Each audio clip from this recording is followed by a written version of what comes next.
काय petrol pump बंद आहेत, काय इथे केव्हा चालू होणार आहेत, पेट्रोल नाही गाडीमध्ये.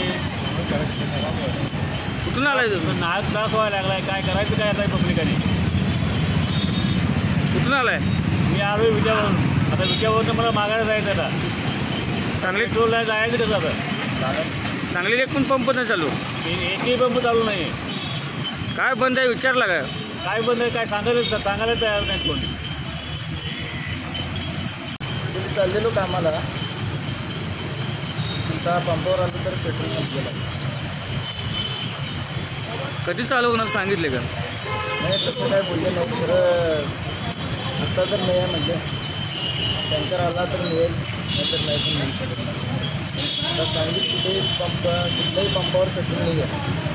फक्त 2च पंप चालू आहे, तिथे पण दयाने गर्दी आहे. तुमचा हाल व्हायला हाल आहे. आणि हे पेट्रोल ह्याचा संप चालू झाला. आपण सर्वसामान्य नागरिकांना किती त्रास होतो आहे याची कल्पना सगळ्यांनी यायला पाहिजे. सरकारने याचा चांगला विचार करायला पाहिजे. पब्लिकला त्रास होऊ नये लक्षात. किती वेळ झाला थांबला लाईनीत? आता मी 1 तासभर थांबलो लाईनीत थांबलो.